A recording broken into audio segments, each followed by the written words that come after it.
नमस्कार, मी पंजाब डक हवामान अभ्यासक मुक्काम पोस्ट गुगळी धामणगाव तालुका सेलू जिल्हा परभणी। आज आहे 29 मे 2024। मी आहे पंजाबमध्ये अमृतसर या ठिकाणी। अमृतसर या ठिकाणी तर सांगू इच्छितो, या ठिकाणी आल्याच्या नंतर वाघा बॉर्डरच्या इथं तापमानाची नोंद जवळपास 52 अंश सेल्सिअस होतं, म्हणजे इतकं तापमान होतं। तर हे तापमान आता आज अमृतसर या ठिकाणी नोंदलं गेलेलं आहे। तर तुम्हाला एक सांगू इच्छितो, अशीच परिस्थिती आपल्या महाराष्ट्राकडे देखील अनेक 2-4 वर्षामध्ये उद्भवणार आहे। जोपर्यंत आपण झाडं लावणार नाही तोपर्यंत अशी परिस्थिती राहणार आहे। पण शेतकऱ्याला आता एक अंदाज देतो। तर आज आहे 29 मे 2024।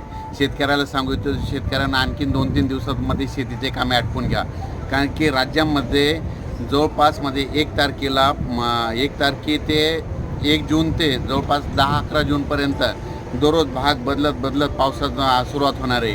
म्हणून हा अंदाज लक्षात घ्यायचा।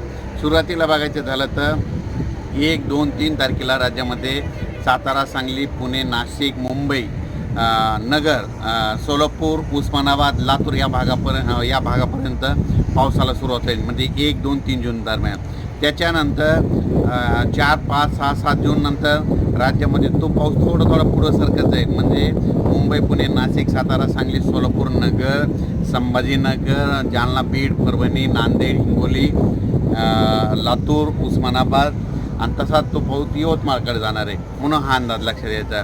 त्याच्यानंतर 5, 6, 7 जूनच्या दरम्यानमध्ये तो पाऊस परत आणखीन पुढं, म्हणजे सातारा, सांगली, सोलापूर, पुणे, नाशिक, मुंबई, तसेच नगर, पुणे, औरंगाबाद, त्याच्यानंतर बीड, परभणी, लातूर, हिंगोली, वाशिम, नांदेड आणि त्याच्यानंतर बुलढाण्यापर्यंत 7 तारखेपर्यंत तो पाऊस सुरुवात होईल। त्याच्यानंतर तो पाऊस म्हणजे 7, 8, 9, 10, 11, 12च्या नंतर पूर्व विदर्भ आणि पश्चिम विदर्भाकडे म्हणतात मान्सून पावसाला म्हणतात थोडं उशिरा जाणार आहे। म्हणून हे अंदाज लक्षात घ्यायचा, कारण की पूर्व विदर्भात 7 तारखेच्या नंतर थोडा पाऊस सुरू होणार आहे। म्हणून हे अंदाज लक्षात घ्यायचा।